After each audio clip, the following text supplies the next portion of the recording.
Hi, and you're listening to Java with Jen with your host, Jenna Lee Samuel.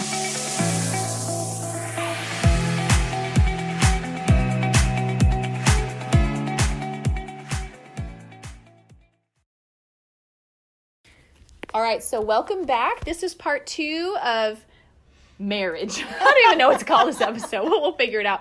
But I have Andee and Pat here. This is part 2. Last week we dove into the finances and sex as 2 of the top 4 issues that really plague marriages. And so we got into that, some really great stuff with that. And this week we're going to hit culture and in-laws and then communication. And so I really especially want to get into communication because they have some great tools here. So welcome back again. Thank you. Thank you for being here again. Okay, so last week we hit those first 2. This week, culture and in-laws. How do you see 2 Americans that get married? How do you see culture as an issue there? And where do in-laws fit? That's a big question, huh? You want me to start? Yeah, yes. It's a loaded question, frankly, because there are so many different nuances to what you just asked without even saying a thing. So how would you define culture then? Culture is a summary, it's a sum total of norms, traditions, values, and beliefs practiced by most people most of the time. That's what I was trained when I was in my business classes. Okay.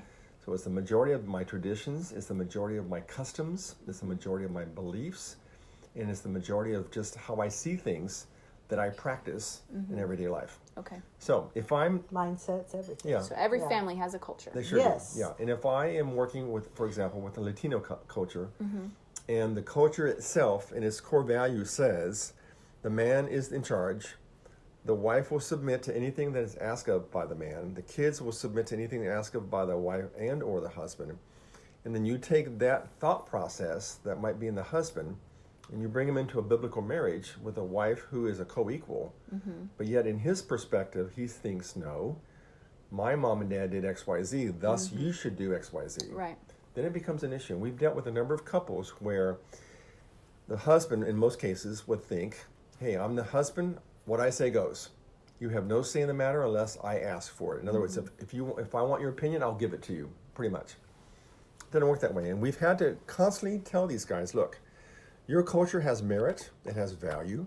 I respect the fact that you have that way of looking at life, but quite honestly, your biblical values in every case needs to out-trump your cultural values. Yes. Has to be that way. So what the word does in that sense is it levels the playing field.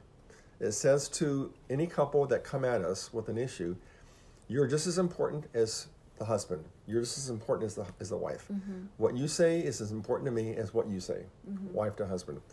So in many cases, learning how to live biblically means you basically have to unlearn what you were grown up with and what your private logic said you should look like and what you should think like and how you should function. So like we talked about last week. And it also says I have to not only put off the old man, Colossians talks about that in chapter 2 or 3, but I have to put on or I have to relearn or I have to become new in places where I've never been before. Wow. That's why I need to have a mentor. That's why I need to have models. That's why I need to have other people who hold me responsible and accountable for what it means to grow up in a biblical perspective as a husband and or as a wife. So really you just described the whole reason marriage is ever hard.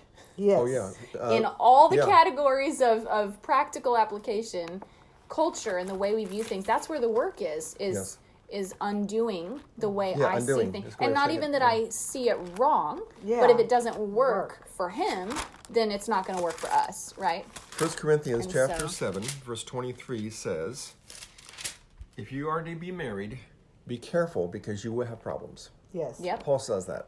So if you're having problems, you're in a biblical marriage. We you're say in a welcome to normal the biblical marriage because it's that's the way it's normal. supposed to be. Yes. Now we can give you tools to help it not be as difficult. Yeah. But the reality is when you bring 2 sinners into a relationship and you both say I do to the other person, I'm bringing with me my sin.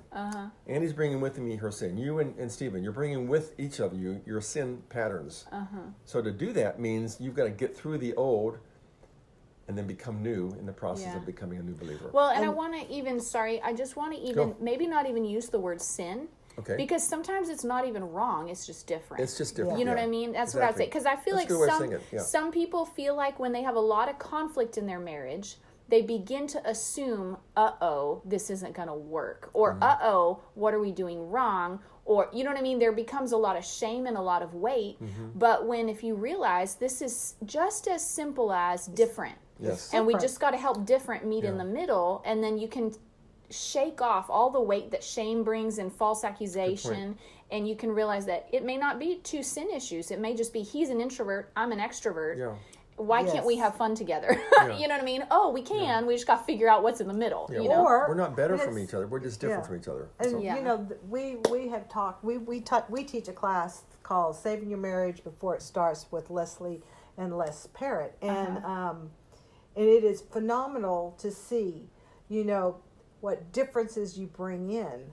Even though, okay, you're an American, I'm an American. We both grew up in Texas, but that's where it ends. That's where it ends. Right there. You know, Male, female itself is different enough. That's right. You got that too. You know, but just to start to explore who you really are and how, and they do a personality profile individually. Yeah. And it's only between you as a couple. So it shows you how you're blending, where your likelihood of issues are going to rise up. Yeah. You know, and it also begins a lot of talking points, even holidays. You know, Yeah, holidays how do you could be, celebrate? how do you celebrate? I mean, there's a lot of stress around holidays. Yeah, there you is. know, when family issues and all that stuff, and how to navigate, and how to take what you enjoyed from your life, what you enjoyed from, you know, each one of it, and bring it into to make your a new own. tradition. Yeah. And that you've learned to cleave. You are not stuck to your parents, and that's part of cultural too. Because even in certain cultures, the parents reserve a lot of influence, and that needs to be cut. Right. You honor your parents, Right. you know, but they are not to run your lives. Yeah. And if you know, and they're not to be giving you direction unless you've asked for it. Right. You know. When I said I do to my wife, at that moment in time, I gave up my family of origin, and I assumed a family of choice. And in that family of choice, what I said is, "You're the most important person, Andee Cooper, to me. My mom and my dad still carry weight. They still what they Honor say them. has merit, Yes. but it doesn't carry the same volume of strength." Is what my wife says. Right. So I've let go of in that sense, I've let go of my family of origin, and I've picked up a family of choice. Right. Yeah, and I feel like even differences, a lot of times that we can look at differences like they always have a negative experience. Yes. But I know me and my husband, we kind of had fun sometimes rewriting. Yeah. Like, Exactly. you know, we did this as a kid, but I didn't always like that. So let's do it different, you Right. know, and feeling that freedom, almost like New traditions. Yeah, almost. new traditions, almost like your first time to move out of the house. I get to decorate however Yeah. I want. I get to you buy new know? furniture. I get to buy my Yeah. own furniture. You know, and so it was like, in some ways, It's it a was lot of fun. Yeah. But I feel like what makes a difference between when differences become difficult is that when you're choosing to make the changes because you're choosing it, then it's going to automatically be easier because you're cognitive, you're mindful. Whereas when we're different by default and we're not actually thinking through, like, and I've told my husband before, I'm like, hey, listen, I've just recognized that if we're not intentionally being different, we default to what we were programmed to. Right, and you don't even see it. And we don't even see it, and we just act it out. That's and right. so we just have to be like intentional and cognitive to be like, oh, I don't really like the fact that, you know, there was lots of yelling in my childhood home. Let's have a more peaceful environment, you know? And how did we want to go about that? Yeah, and so Yeah. What was our triggers Yeah. that caused the arguments? one of my You know. intentions is, do I live to serve me, or do I live to serve we? And so I've had to learn that me is no longer my worldview. We is now my worldview. Right. And if we is not happy, it's because I've not done something about the me in me that needs to leave. Yeah, that's really good. Okay, so I have heard a lot of, you know, we've experienced our, you know, a decent share, not a ton, but like in-laws. I hear some of my Christian friends, or just Friends. whoever friends, struggling through, you know, parents. A lot of times it's parents not knowing the boundaries. And a lot of times boundaries aren't known if they're not communicated. Yeah. So how do you draw boundaries with your parents while still conveying, I love you, Love I and want honor, you a part respect. of our life, we respect your voice, but there needs to be a line. You know what I mean? It's Tough. That can be tough. It can be tough, and Yeah. it can be awkward. But the first step is you as a couple need Have to to know what iron. you agree on. Yes, Yeah. you have to iron it out. We're working with a couple right now that they haven't communicated, and it's caused all this turmoil in their marriage. And it's like, you're going to have to communicate. And you first, before you can communicate anything, because what do you want to tell them? Well, they couldn't figure it out. Yeah. See, Yeah. they need to, they as a couple need to look at it, articulate what they're Together. needing, you know, and then as a united front, present it kindly to the parents. Just say, you know, we're married now, and we're establishing our own home, our own ways, and this is, you know, we don't need you to be giving us money or you know, because those always have strings. Right. Or we're not going to be able to come every Sunday for dinner like we always used to. Yeah. You know, maybe once a month. Whatever y'all as a couple decide that's convenient and feels good for y'all, that's what you present. Yeah. You And- know, yeah. and you do it with love. Yeah. And I was just always reassure them that we love you, you know, and make it joyful when you do come together. Right. Yeah, we And- want to ask. I'm sorry. Go ahead. Well, I was going to say, and I can imagine just the fact that lines are being drawn, and even if it's done really well, doesn't ensure the parents will No. respond well. No. No, But it's still important. Yeah. It's important that, and even if they don't respond well or they don't talk to you for 6 weeks, they have to understand, because it's hard for a parent who has taken care of you all their lives, and you have been their focus, Let them go. to let them go. Yeah, it's hard. You know, and see them make their own mistakes trying to come together. Yeah. But so they have to process that. Yeah. And that may be emotional for a lot of moms, especially. Right, right. You know, Yeah. and some dads, but it's mostly the Moms, moms, you know, to be able to let go. Right. You know, because the kids, if they're loved and know it, they're going to know that the parents are always there for them. Yeah. You Yeah, know, it's true. but it's just learning to become your one new unit. Yeah. And one thing that we've done that has helped couples is we encourage them to get a vision statement for their family. Yeah. In other words, what is it that your family stands for? What is it that you want your legacy to look like? Yeah. Someone defined legacy this way. Legacy is the Influence you have on a generation. is the influence that you have on a generation that you'll never see.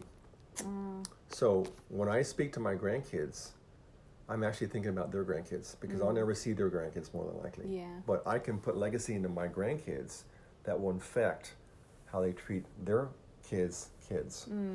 But the other thing that we do when we're working with a couple who doesn't really have any boundaries to know how they stand, is put them through a vision workshop. What does your vision look like? What are your core values and what is your mission What's statement? important to you? Each one of those things are different. Vision is the big picture. You know, what do I want to look like in 10 years from now as a couple? Yeah. My core values are what are those things that are important to us as a couple. Money's not necessarily important. What's more important is that I serve. What's more important is that I take care of those around me. What's more important is that I'm part of the church or whatever that might look like. And then the mission is how do I make that thing happen? What are the steps involved, specific steps to get from what I see big picture to make it a reality tomorrow? Yeah. Yeah. And a lot of couples don't know how that works. And so we take them through that sometimes. They'll talk the language, but they Yeah. don't. This one couple, they couldn't talk the language because you hear it all the time. And it's a lot of general fluff, Yeah. no specific steps. Yeah. Yeah. Break So it that's down where and to vision's- make it easy. We'll do, Yeah. Yeah. And that's a And segue it's in some ways, changeable. but it works. It's not like set in stone It's because they seasonal. think, what happens if we can't do it? Right. Change it. Yeah. Adjust it. Your seasons of marriage will change. So just adjust it to what works. Yeah. That you're moving forward and not being stuck or going Yes. backwards. Yeah. I like that too because it does create like framework. I remember as a kid, my mom had this printout on the refrigerator that was like the rules of our household. And I just remember it was simple stuff like I will not lie because I am full of truth, or I will not this, or I will not that. And I can't think of them right now. But I remember standing in the kitchen, you know, when we'd all just be hanging around and I would just, you know, be staring at the fridge and I would just be reading it. And I still remember those little seeds of principles going in my heart. Right. And that became like core values that ruled in my heart because I just encountered it so much standing in my kitchen, you know. And so stuff like that is like we underestimate how impactful Impactful things they like are. that is. Yeah. But it does create like guardrails. It Yes. creates an expectation Boundaries. of this is what's normal and healthy for my family in my home. But you know, the scary part, Jen, is that a lot of couples don't know what their core values are. Yeah. And the kids don't They either. don't know what they stand for. They just They don't know rules. the purpose of their marriage. And that's part of what we can do to help. And we only work with couples in the church, by the way, because there's enough issues within the church that keeps us more than enough busy. Yeah. But again, until they understand what they stand for and what they're redeemed by and what that should look like going forward, it's hard to have them set boundaries because they don't know what what the boundary around. Right. They have no idea. Right. So that's another thing that we get involved with. Okay. And I love something that a friend of mine who's a family therapist would say. She talked about boundaries, and she said that boundaries are, and this is great for with in-laws and stuff, because, and let me preface it, a lot of people think boundaries is really a pretty fancy, justifiable word for walls. I'm putting up walls. And that's not true. Like, boundaries are in place because they're the lines that we draw so that I can safely love you and safely love me at the same time. Good point. I like the way you put that. Yeah, right? That's Isn't that good. great? I didn't come up with that. So that was my friend Jessica. She's a counselor, and she told me that. And I was like, that's such a healthy way to look at boundaries, because it reminds me the purpose of this is so I can stay in relationship with you. That's right. And so with in-laws, those boundaries will change. When I'm under my parents' roof, then the boundaries are very different. They have a right to tell me when to be home. When I'm a married woman, I'm sorry, I'm going to be home when I want to be home, See ya, mama. Or when you and your husband have decided on. Right, yeah, exactly. And so, anyways, that was something I wanted to mention, is the importance of boundaries. Okay, so with in-laws, I think that's great. Boundaries are important. You can still do it in a way that honors your parents, but your primary concern is you now are trying to build a life with your spouse. My family of choice. Yes, Yeah. And I liked what you said about how your wife's voice is always going to have the greater strength of impact than your parents' voices as a married person. That's part of covenant. Yeah, it is. And it's important because we've seen people who they get stuck if there's conflict with the parents or there's conflict between the parents and the spouse, and they're like, shoot, now I have to pick sides, and my husband was so wise when he counseled a friend through this. He was like, listen, you're not growing old with mom and dad. You're growing old with your wife. That's right. You've got to go home to her arms, not mom and dad's arms. So you need a first choice, choose your wife, and then trust the Lord with this one, and that is difficult. It's difficult. If I get old, I want my wife to push me in a wheelchair, not my parents. Yeah. Because more likely they won't be there. Exactly. She will. Yeah. It's true. And so. Yeah, I was going to say something I forgot what you just said, but when it comes to your parents and stuff, when you're having marital issues, don't go running to your parents. Yeah. Don't go running to family members. Because they have a bias. They have a built-in bias. And you could be made up, and they're still going to remember, and they're going to throw it back, and it's going to skew things, and it's going to be uncomfortable, and it just goes forward. Yeah. Because they may not have the same capability of handling situations that you're growing into and learning. Worldview. Yeah. And the scripture's clear. We are to leave our parents and cleave to our wives. There's wisdom in that thought process. Yeah, there is. Yeah. But that's also when you go to a counselor or you go to trusted people that that are a little far longer and are making it through their stuff. Those are the people you want to hear from. Yeah. And for us in the church, it's biblically minded people. Yeah. There's fruit in their life that you can point to. Right. Yeah. Okay, so let's dig into communication. This is a huge one. When we came to you, I didn't know. Well, no. Let me rephrase that. I could suspect communication was some of our issue, but it showed up in so many symptomatic second-degree issues that it took some work to figure out exactly what communication There's lots of issues we were layers in having. there that you had to cut through. Yeah, because communication is emotion, it's conviction, it's boundaries, it's expectation. It's rolling of the eyes. All the things. Yeah. So with communication, you guys had talked about to us, which this became kind of a game changer for us, the difference between a head response, a logic response, and a heart response when someone's communicating. So, for example, for my listeners, when my husband and I would have a conflict, used to be we would just, for some reason, and you can't articulate it, but you just aren't seeing eye to eye, and you can't figure out how to get there. It just blows up into a big mess, and you're like, what just happened? All I did was try to share my feelings, and you'd walk away from it just confounded, like, what the heck just happened here, and never quite could figure it out. So after we went and talked with you, I remember a few distinct moments when things blew up, and I walked away, and I was like, what just happened? And I thought about it, and I realized I had been communicating from my heart, and I was needing a heart response from him. Something of empathy, something of, I see you, I hear you, your feelings matter. But he gave me a logic response. Well, that's not the facts. Here's the facts, and the facts are this and this. So then I felt totally unheard, and that's why it blew up, because I wasn't feeling heard. So then as a female, I keep trying. I keep pushing the matter. Then he's like, you're nagging, you know, so it just... Dripping faucet. You're trying to tell him the same story different ways, hoping one of those ways. Yeah. And he's like, glazed over, I'm done, I can't handle this. I already gave you all the facts, woman. Yes. What more do you need from me? Preach it, so, sister. Right. So, okay. So how does a couple recognize a logic response versus a heart response? What are maybe the identifying markers of that? And then, and how do they work with that so it can free up their communication? Let me start on this one. Proverbs 4:21 says, guard your heart, for out of it come the issues of life. Mm-hmm. The word H-E-A-R-T is mentioned over 900 times in the Old and New Testament. Did you know that? Nope. Over 900 times. That's a lot. The whole heart issue. And a heart issue is basically at the core of what I stand for. Mm-hmm. Not every relationship or not every communication that I have needs to be a heartfelt communication. Mm-hmm. If I'm in a business situation, right. I'm doing a presentation, that's not time for what we call heart talk. Right. That's time for logic talk. Yeah. Okay? Money's not working like it should. Things are going backwards and they should be going forward. That's where you talk finance, strategy, and so forth. And that has its place and it has its rightful place. Yeah. But a heart talk is more involved when it comes to intimate relationships, intimate communication, intimate discussions with a person who's, in my case, the most important person to me, who is my wife. So heart talk is more of the nature that says, how do I make us better? How do I make us safe? And Feelings talk. Yeah, often heart talk comes back to me. So if I ask the question to Andee, how do I make us better? She comes back to me and says, well, if you weren't so damn da-da-da-da-da-da, well, that's not the answer I'm looking for necessarily, but that's the answer that I need to address. Yeah. Because the reality says sometimes the reason she's not safe is because I'm not being safe for her. Right. She can't trust me because I'm not trustworthy. So heart talk has a lot to do with being trustworthy and being safe. And in a relationship, that's where the meat of the matter is. Learning how to become safe and talk safe and to present myself in a safe manner. Right. Okay, let me go in Let's keep things as practical as possible. Yes. Yeah.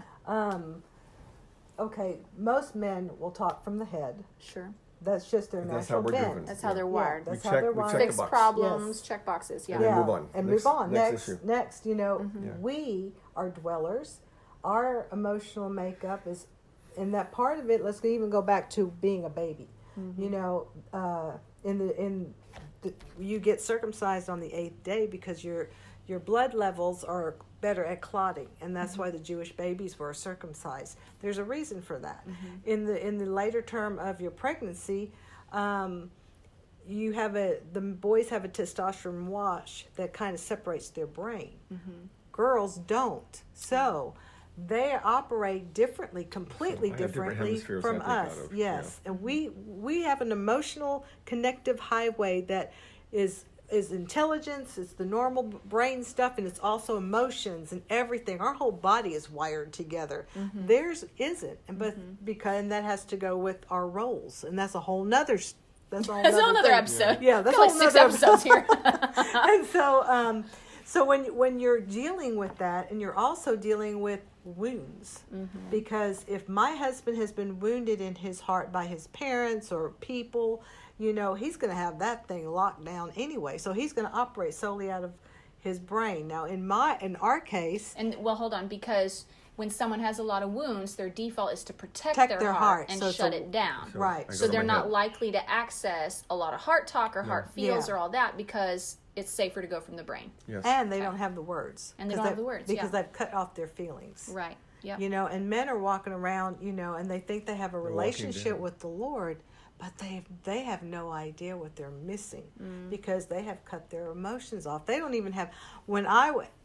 During some of my healing process, I was given a list of feeling words because I had locked myself down with all the abuse, and so I didn't know how to articulate what I was feeling. I was numb, and even there are men that don't know how to articulate feelings because they have protected themselves all their lives. Right. So when you're getting into an intimate relationship, I'm wanting you to fix my hurt. I want those wounds loved and softened and cuddled, and he has no idea how to do that. Right. And that's the basis of a lot of miscommunication, because we are talking from wanting to connect with our husband, and he's just going to give you a cerebral answer. Yeah. You know, just a practical application, intelligent, you know, and you're like, well, that doesn't do anything. Or if you want to get to the emotional issues that's the problem, he can't relate. Right. Margaret, so he shuts you off.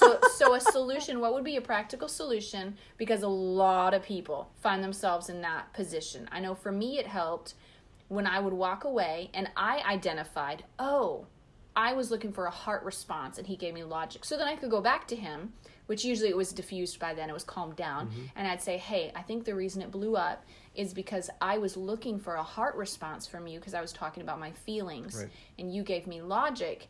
And so can we try this again? Because I really want your heart to hear me, you know? And so then he was like, and it actually was easier for him because he's like, now I know what to do to succeed. Exactly.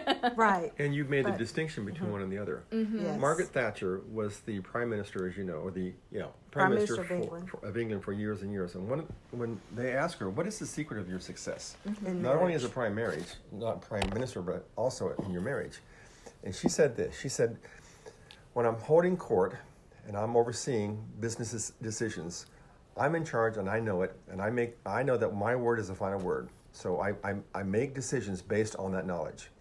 And position. But when I get home, my husband and I work things together. Because I understand that I married a man that I will live with for the rest of my life, and it's important to me that we look at things on an equal footing. So she made the distinction. She understood that when you get into a business situation, it's all about head talk. When you get into a familiar situation, it's about heart talk, it's about feelings, it's about addressing issues that are beneath the surface that don't necessarily come out comfortably. Right. Yeah. But it's also helping to teach the husband, you know, I'm not here to argue. I'm here, you know, this is not an argumentative thing. I want you to hear what I'm having to say. I want you to know what's in my heart, what my feelings are. And that's something I've had to learn personally. With Andee, everything at one point was always head talk, always. But I've had to learn, against my wife, or towards my wife.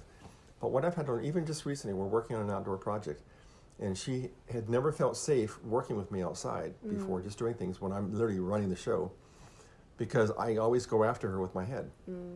But I've had to realize that if I want her to feel safe, I've got to know when to switch. I've got to know when to get out of my head and get into my heart. And I think for successful biblical men, we have to understand when we make that switch over. Well, what does that switchover look like? Give me practical, because for people, they won't necessarily know what that looks like. Well, for example, we are working on an outdoor kitchen right now, and Andee's helping me do some of the epoxy on our countertops. And I assume that because she's been watching me, she knows what I'm doing. So my assumption would say, babe, just stop asking questions and just do this and this and this.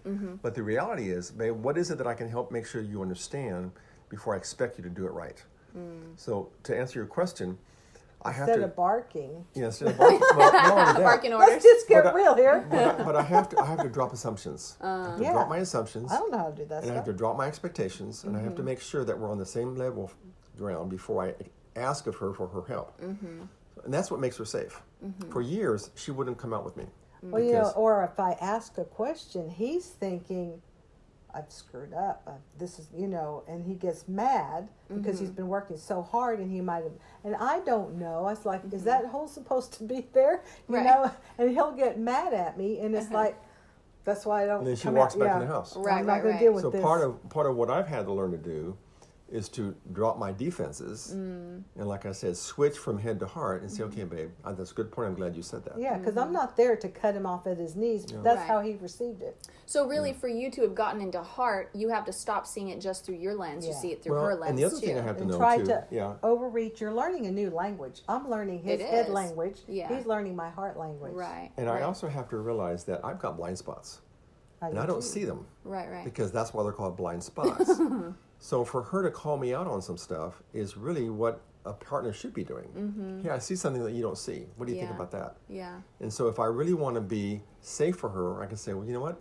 Hadn't thought about that, but that's something worth looking at. You know, so I have to recognize that in humility and in teachability, I've got to receive what she says to me, even though it's not the way I see life, but she sees things in a perspective that I don't have. Right. That's so good. Okay. So heart and head, and that takes some time to get used to that, but I feel like for us, a big indicator that a heart response is necessary is whenever there's any conversation that goes into feelings. Yes. Or even just processing inner thinking. Like, I feel like a lot of time processing the inner thinking, for me anyways, tends to require a heart response. At least listen and understand. Because we want understanding. Right. And understanding usually requires an empathetic response, which is a heart response. Logic, for us, has come down to, babe, I don't know what to do about this. What would you do? Car won't work. Lock my keys in the house. I can't get back to the house. I think of heart as feelings. I think of head as logic. That's how I make Like that practical distinction. function. Practical stuff, yeah. I don't need heart talk when I can't find my keys. Right, yeah. Or if we're going to paint a room, it's like, okay, what do we need? How are we going to do this? Yeah, exactly. Right. It That's doesn't not, require that's not heart. feeling, that's logistics. Yeah. Now, Different picking story. the color might require a little goes heart. right. I don't like blue. I don't like green. Well, too bad, woman. Okay, so now I did kind of switch these. I did them in reverse on accident. So heart and logic, it's important to recognize the difference of those. But even sometimes before we can get to that, or even for me to be able to process what just happened, to recognize, oh, I needed a heart response, I had to go and do what we call heart care. Right. Correct. And so you guys taught us that before you can have heart talk, Yes. which is where you're talking heart to heart with someone, guards are down, empathy is present, there's compassion, you have to do heart care, which is where maybe I have a reaction. And instead of our human instinct is to, I blame you for my reaction because you caused this reaction. I wouldn't But that's- reacted unless you did that. Right, Yeah. and that's Your that's fault. really a deflection. It's Right. blaming them for my behavior. So instead, what I need to do is go away and do what you guys describe as heart care, where I do a self-evaluation. Why did I feel that way? Why did I react that way? Where is Exactly. that coming from? Right. And once I have peace because I've settled my own responsibility, then I can go back with my new revelation. So I kind of summarized taught it you for well. you. Yeah. But I know, I'm like, Yeah. man, I just I'm answered your impressed. question. I'm so impressed. Yeah. So, okay, now I actually did kind of grow up with that. That was kind of built into me some. I didn't have that language for it, Right. but I did have that habit and that practice to some measure. To self-aware a little Yes, bit. very. I was way more self-aware. I feel like he wasn't taught to do that, so No, he he's had to wasn't. learn to do that. Yeah. And I had to learn to be patient. And that's part of the Yes. relearning we talked about earlier. Yes, The yeah. putting off the old and putting on the new. so to speak. Exactly. Yeah. Because I was expecting him to function like my family did. Yes. Where all of Exactly. us There's were those expectations. that- exactly, yeah. right? And so I had to learn to own, okay, my expectations You own your stuff, yeah. are unrealistic because he doesn't have the same tools my family did No. because we were taught differently, you know? And so then I had to come at him differently, more patiently, more graciously. And so what would you guys say to people who've never heard the concept heart care and heart talk? What would be maybe some key pointers for that of how to begin to develop that discipline? Well, let me go back to Proverbs 4 that we talked about earlier. Proverbs 4:21. Guard your heart, for out of it come the issues of life. So someone said it very well. My heart, my job. Your heart, your job. When I first heard Bumper that, sticker. I was like, what? Yeah. So in other It's words, true. I can help my wife with her heart, but in a sense, I can only help her so far, So far. because it's really her heart. Yeah. Now, what My I can do responsibility. if we're going through an issue, and she needs to do heart care, what I can do is I can keep the kids from seeing her. I can keep other distractions, phone, so forth and so on, doorbells. So what my job becomes at that point is, okay, babe, I'm going to let you have the time that you need because that's what you've asked of me. Go and do what you have to do, and then when we're better, we'll come back together. Yeah. The other thing that strikes me is out of There's a Psalm. humility in that. There is. Yeah, There's is. a humility going, I need I need time. I need time. Yeah, and And it's you not- need to verbalize that. Yeah. Yeah. Always verbalize. Yeah. Yeah. You know, it's like Can't read your yeah. mind. That's what I was told. You know, I said we've got an issue here. I said right now I'm hurting, and Yeah. you know, That's time very out. It's practical. time. I like It's that. time out. Yeah. You know, we'll come together tomorrow, but I need some time away. I need to process what I'm feeling, why I'm feeling it. You know, where it's coming from, and how can I change that? But I picked up on something you just said, babe. I will come back to you tomorrow. Yes. Yeah. The problem Yes, too often that's important. couples get into is, okay, I'm going to do heart care. I'll see you in 3 months. Yeah. Or they just never come back to it. That's- Exactly. Or You've it somehow got gets to buried come under the together. rug and Cliffhanger. it just stacks up. Yeah. But the other thing about heart care that I really like is out of Psalm 51. It says this, a couple of verses. It says, starting in verse 1, have mercy upon me, O God, according to your unfailing love, according to your great compassion, blot out my transgressions, wash away my iniquity, and cleanse me from my sin. For I know my transgressions and my sin is always before me. Now, in verse 10, it says, "Create in me a pure heart, O God, and renew a steadfast spirit within me. Do not cast me from your presence, and take your Holy Spirit from me. Restore to me the joy of your salvation, and grant me a willing spirit that will sustain me." So part of heart care is saying, God, Come in. Show me what's wrong. Yeah. Shine your light on where it's Give me a balanced perspective here. Yeah. Don't let me see it from my perspective. Let me see it from your perspective. Let me Yeah. hear it from my wife's perspective. Again, that question I would ask earlier. What does it feel like to be married to me? What are some of the things that I make just by natural default make it hard for her? So God, come in here. Give me a pure heart. Let me see things the way you see them. Let me be teachable. In humility, give me a new perspective and let me learn to grow into that new place. And I would say to Andee often, what do I have to do to become a better husband for you? That's a loaded question. Yeah. Because in effect, what I'm saying is, babe, it's all yours. Take your shots. I'm an open book. Come after me. Yeah. But I do it because I trust her and I feel safe with her. So when I ask that question, Yeah, it's put not the shotgun up. It's not to say, take your best shot. No. It's to say, babe, help me become a better husband and a better man so I can become a better covering and a better leader for you. Yeah. And that, most guys in my Oh yeah, experience won't go there. Yeah. We run about 20 guys every other week. We have a men's group that we're going through a book right now by Jimmy Evans called The 4 Love Laws. And before we did this study, I said to the guys, here's a 25-question survey. I want you to take it. I also want you to give it to your wife, and I want her to take it, and I want you to come back with both your scores. How many guys did? Your highest score is 25, your lowest score is 0. 2 guys took it. Wow. And I've done this 3 times. And they Guys, To the same group? yes, these are biblical men that love Jesus. They don't want to go there. They're terrified of They are facing down their failure. No, so it's much. more their wives. In fact, They don't want to face their wives. one of the wives said, "Hey, I'm not your mother. I'm not going to do this." And I Really? said, and I said to him, Wow. them. I said to him, as if I was speaking to her, I said, "You don't need a mother here, but you need someone who will carry you in your blind spots and help you become a better man. And how else will you know unless you ask the right questions?" What woman in her right mind is going to say, "I don't want to do this"? Wow, that's crazy. Yeah, it is. So anyway, most men that I know of that love Jesus and that are committed to accountability still won't do the survey on themselves because they don't want to know what the end result looks like. Oh, interesting. Which is kind of sad. Yeah. When you think about it. I know, because it's kind of like that school of thought that's like, if I don't look at the problem, it doesn't exist. Yeah. Yes. I just kind of But stick my all head it and say, is growing bigger and bigger. Yeah, it's 'Cause, there. yeah. It's just growing an uglier Just like head. a weed. Yeah. It's just a weed. Yeah. You know, if you don't get the roots up, you're going to Wow. be dealing with that weed for the rest of your life. Okay, so let me give an example of Okay. one thing that I experienced that helped me. Actually, it was shortly after we learned this from you. And there was a situation where I had messaged, it was a group thread. It was actually y'all. "Oh, great." So I learned this from you guys. But I learned it was my baggage. You know what I mean? So God Okay. used you to help me learn this. So I had sent the 4 of us a message that was like, "Hey, when are we gonna get together?" I'm sorry, I should have told you this before. I'm recording an episode about it. Go for it. Oh, gosh. Anyways, so I had sent the 4 of us like, "Hey, when are we gonna get together?" Well, I think you ended up, Pat, messaging Stephen privately like, "Hey, when are we gonna meet up?" 'Cause Probably. you were That sounds trying like to be me. the men to Yes, initiate to the initiate. thing, right? That, and I'm trying to let them, because that's what needed Yes, to be done. right.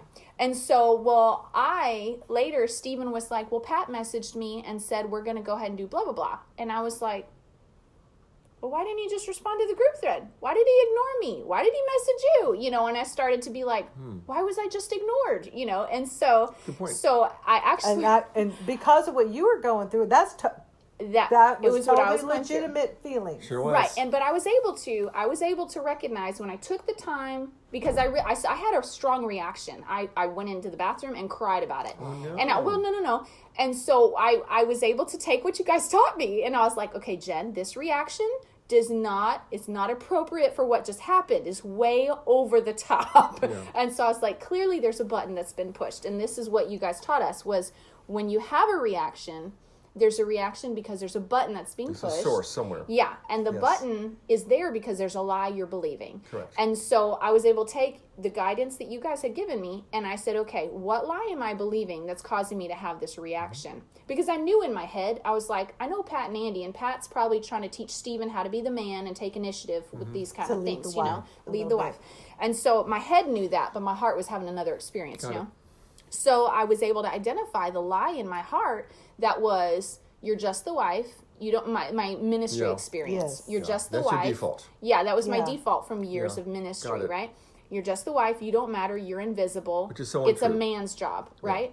So I was able to recognize, oh, that's a lie. That's actually coming from way over here. That's right. That's not true of this situation, and that's right. definitely not true of their heart. And so I was able to dry the tears, own it, move on, not an issue. And that's why I never brought it up, because I knew it was totally all on my end. Got it. But it made me realize how, because my reaction, I wanted to text back with a snarky response. Because I didn't know that. I did. And well, that's why I was like, okay, Jen, you got to own your heart here. What's going on? And so, because I had been so programmed for so long Right. to be bypassed over that I had that defense response. And so Got it. I was super grateful for those practical tools to be able to apply that. And then it was just ironic that it was from a conversation with y'all. But it I did never also. knew that until this. I know. And that's why I Yeah. never brought it up, because it was my stuff. Except now It was that my now that stuff. we're live, you tell me. Yeah. Now that we're live, I'm sorry. I love That's it. not the way to do it. No, that's fine. But I did. We're proud of you. I know. Well, and it made me appreciative funny. because it felt like a safer place to have that messy moment. You know what I Yes. mean? Because I knew if I did bring it up, you guys would have happily been able to have that Clearly. Yeah. conversation in a way that was understanding. So anyways, but for me, it was a game changer. That interaction was actually really a gift to me, because I was able to, it was the formula. Like the formula was so clear. Like, you had a overreaction. What's the button? What's the lie? And then how do you own that lie? And so I was able to correct that lie with the truth. Like, you're not invisible. You do matter. The guys were trying to be the men and trying to take leadership, and you need to honor that and appreciate that, not Yeah. take a lie. You know what I mean? There's a difference between reacting and responding. When I react out of pain. When I respond out of empathy. Yeah. And so you're reacting where you should have been responding. And I don't mean to, Right. Yeah. But that's just a clinical. And that's what what we happens. say to a Yeah. lot of couples. Are you reacting right now, or are you responding? And if Right. you're reacting, why? What is it, to your point that you made a moment ago, Jen? What is it? Where's that button in there that's just that red light just going flash, flash, flash, flash? What is Yeah. that thing? And where is that coming from? What lie fed that light that makes it flash? Right. That's got you all in a panic. Right. When the reality is, I don't want to react. I want to respond. Right. Because I will never change my wife in the way she sees me by the way I react to her. I only change my wife in the way she sees me and how I respond to her. Right.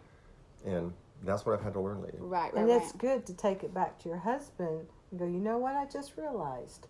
Yeah. Because it also helps them to understand you, where that button is, and to where maybe they can identify some of the things they do to actually trip up that button too. Yeah. And It causes more conversation. Right. And, because in part of the heart talk is, when I express my feelings, I don't spend like an hour. It's like 3 sentences or 4, no more than that, Because the reason for that is Yes. because theoretically, as you learn, I'm supposed to respond back to her. This is what I heard you say. Yeah. Okay, so I feel like let's use as Yeah, an use my example. situation. I felt like I was secondhand trash, if you will. I felt like I wasn't worth the value unseen. of my opinion. I felt like I was just overlooked over everything else. And what I heard you just say is boom, boom, boom, boom. Okay, but if you give me a long dossier of things, I can't give you a succinct response. Right. And what you want to know in heart talk is not only are you free to talk to me and share your heart, but I need to have the right as the receiver to come back and say, this is what I heard you say. Right. This is correct. Have a No, voice I didn't to hear it. that. You didn't mean this. You meant this. Okay, I'm sorry. This is what I heard you say. Because what Right. that does, it enhances communication. Yeah. I don't assume on what you're saying. I've told you back what I heard you say. Right. Now, I don't have to necessarily agree with it, but I have to let you understand that I'm hearing your heart. Right. Right. Now, how I change is that's my choice. Creating me a clean heart. I have to be able to come back to you and become safe. Right. But I can't do that unless you understand that I've heard you. Right. You have to know that he heard me. He knows what's going on. Now it's his choice as to how he handles the situation, how he handles the response. And if he doesn't know, he can say, I don't know what you need. Because a lot of men, especially in the big, I don't know how to help you. Mm-hmm. So it's up to us to tell them what you need. Right. And even if you don't know, just say, well, I don't know. I need to think about that. You need to figure that out. And have some more heart care. Mm-hmm. Yeah, and that's really, for me, I began to realize, especially after that moment, like as much as and I never told it to you guys because it became a good thing. It wasn't something that needed to be addressed. Yes, it was good.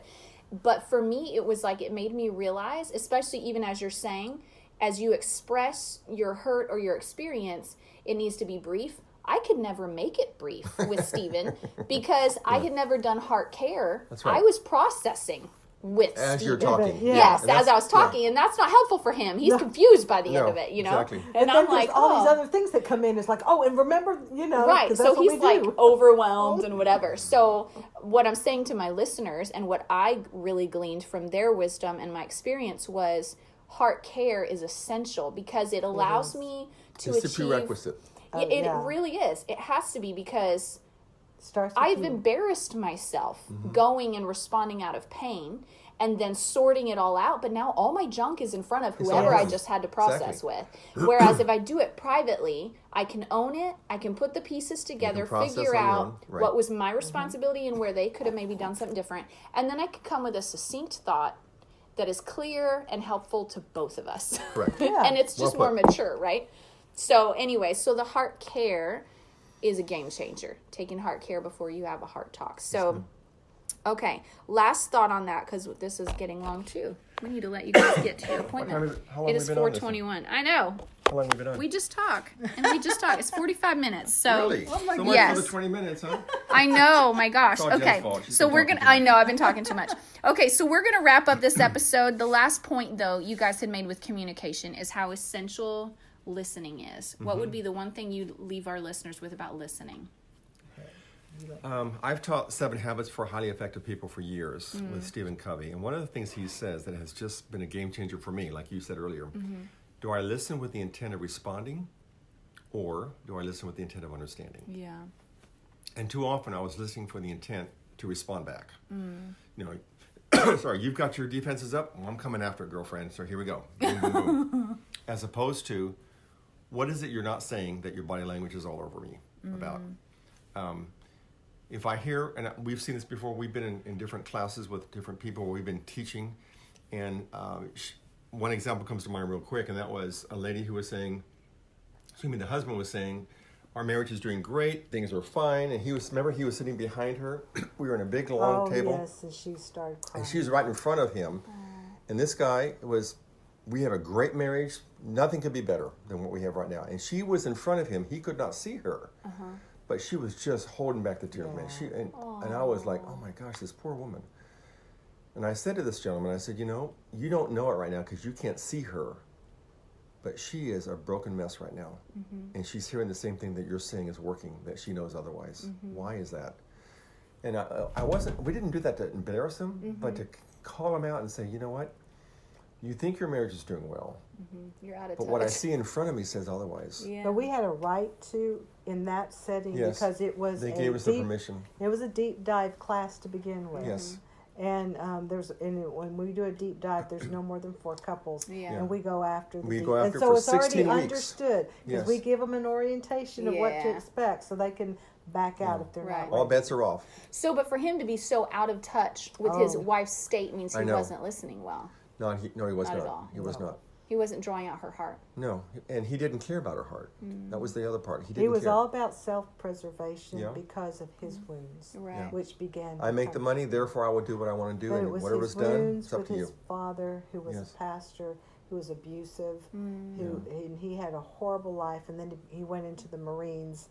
And it just further exacerbated things. Yeah, and so then he's now in a marriage, and it took a lot of work, and it's still being worked on. It is, but he's made progress. Yeah. So the key of listening, you guys would say, is not listening to respond, listening to understand from the other person's perspective. Correct. Yeah. Yeah. That's good. That's power. That in itself if people get that principle, like that's a game changer on And communication. don't do it alone. If you can't do it alone, get help Yeah. from somebody that knows these kind of things. Yeah, absolutely. And so as far as you guys, I don't know if any of my listeners are like, hey, my marriage needs help and I don't know where to find help. Can they reach out to y'all and get some even direction or possibly even set up a Zoom appointment? Sure. Absolutely. Zoom appointments.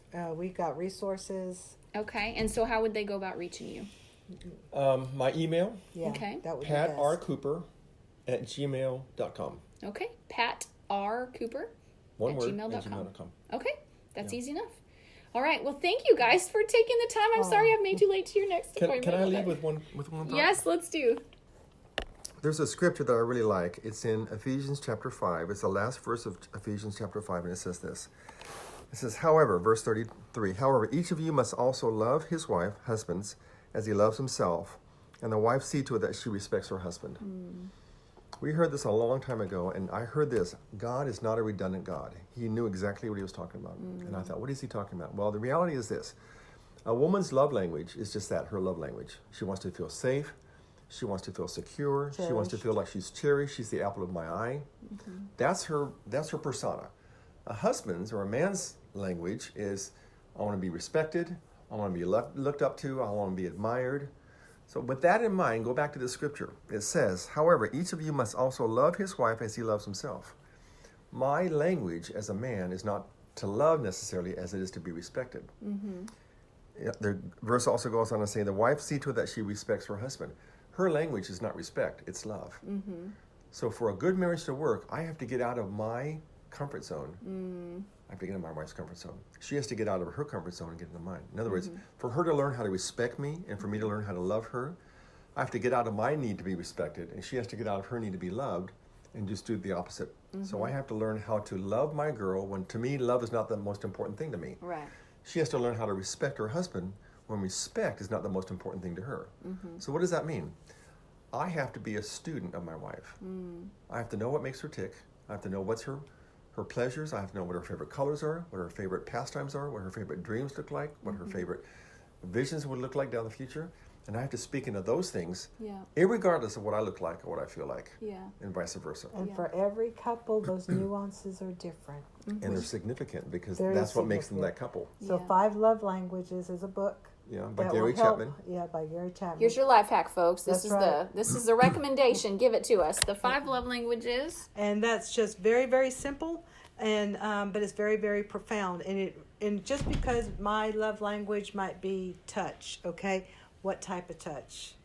You know, because for me, some women need lots of touch. Some women don't need that much touch. Yeah. And it fills their cup. Yeah. You know, same with gift giving or companionship. You know, you need to really go into the specifics of your own relationship, because what works for us is not going to work for you. Right. And Stephen, you know, so it's, but it's under that umbrella. And what works for me doesn't Yeah. necessarily work for you, babe. Right. It's So true. I have to know you enough to know that, you know, what's important to me. A tool, going to Home Depot is not your favorite thing. It is by far one of my favorite things. So when we go out together on a date, we don't go to Home Depot on purpose because that doesn't Unless feed it's you. your birthday. This is my birthday. And There that's we a whole go. different Oh. animal. He gets to be the king for the yeah. night. Oh my gosh. Yeah, I thought, you know, I'm going to change my birthday next time. I let him off easy. I had to go to 7-man stores. What? And watch a man movie, and then went to Chinese buffet. That's right. Which we like it. It was the perfect day for me. And it was a And perfect he day for was, I him. loved it. It His was cup awesome. he was floating for days. We That's went to awesome. Lowe's, we went to Home Depot, we went to Tractor Supply, we went to Harbor Freight, we went to Atkins, Oh my gosh, I would have or been twitching Atwoods, by the end and then of we it. did a couple of others. I forget what they were, but I don't remember. I just know it was a blur of men's stores. That's hilarious. yeah. Well, I would encourage to actually. I don't want to miss these other 2 things you mentioned. For those of you guys looking for some resources, they did mention in the last episode puredesire.org. Yes. Which is great for couples who are maybe at that point where separation is necessary or they feel like that's their only option. Puredesire.org, it creates a pathway for them to build towards recovery. Correct. When While they're in separation. Yeah, while in Good way of crisis putting or it. any, Yes. if you're suffering from addiction, pornography, affairs, you know, that organization has got all kinds of tools That's and awesome. groups all over the country. That's a great resource. And then the other book you recommended was Yes. The DNA of Relationships. By Causes, Gary, yes. by Gary Smalley? Gary Smalley. Yes. Thank you. And that book will open up a lot of conversation because you're going to see yourself in different places. Oh, that's important. That's important. So for anyone who's listening, I know a lot of people are going to listen to the marriage episodes because maybe you're an active builder of your marriage, or maybe because your marriage is struggling.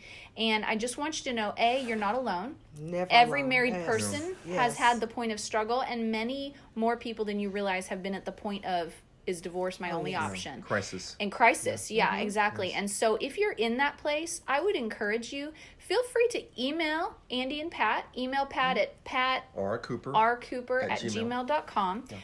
But also, like, God, don't forget that God is that third strand of the covenant that you made when you got married. And the Lord had to remind me of that in my marriage and was like, listen, if I can make it good, will you stay? And I had to learn how to lean into God's capacity to make things different, and it required me to die to how I thought things needed to be done or how I wanted things to be done, and take up the Lord's processing in his love, and then to also trust him and leave some things to his doing and take my hands off.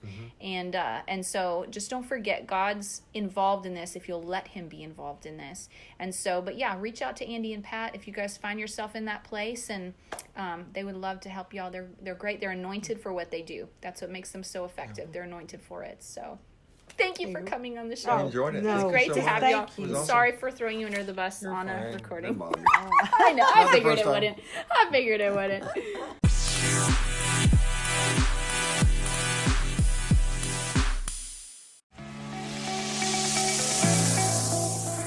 Thanks so much for tuning in to today's show.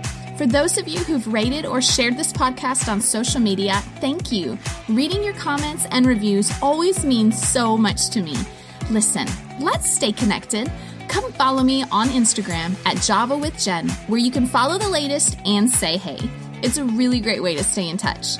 Many of you have also asked how you can support the show. You can make donations through the Anchor app or on Patreon, or of course by sharing, rating, and reviewing on social media and iTunes as well. Thank you to each of you for your ongoing support. Your heartfelt feedback always reminds me why I do this. Until next time, remember, you've got this, and God's got you.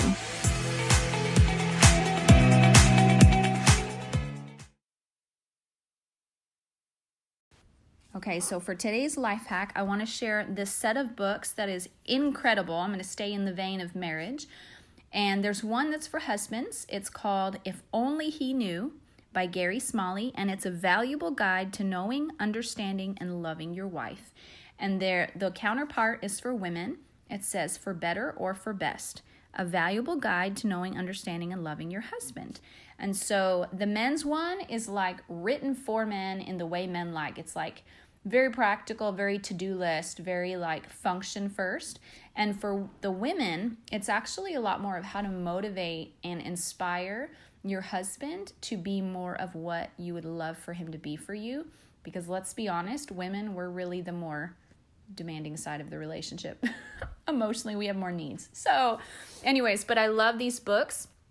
I referenced his book while I was talking with Andee and Pat in the last episode, where he mentioned in all of his counseling work, he found that 97 or 98 or whatever it was % of marriages came down to what the husband was not doing. And so that just means guys need a checklist. Guys need to know, like, how many men are actually not taught fundamentally and practically how to be good husbands anymore. It used to be a thing that fathers took pride in teaching their sons how to be gentlemen and good husbands, but that's not even a thing anymore. And so these poor, sweet husbands want to do their best, they want to succeed, and they just don't know what to do. So this book is really designed to help them, but then they have the women's one to teach us women how to nurture that process, how to use our female influence to persuade and empower our husbands in the best ways. So these books have been super great, and I would definitely recommend them. So there's your life hack for this week. I hope you guys loved the episode. See you next week. Next week will be Gina Lamorte, celebrity, fashion stylist, and designer. She's been on Oprah. She's been on Style People Watch. She's been in People magazine. She was the stylist for People for a long time. And so you're going to want to come back and listen, because she really talks about how to crack open and pursue and work on your dreams. She has a whole ministry of how to help people discover and empower them to pursue their dreams. It's actually really amazing, and she is the sweetest. So come back next week to listen for her. All right, catch you later. Enjoy your week, guys. You guys, I'm hiding in my closet trying to get away from the noise of my children to record this for you.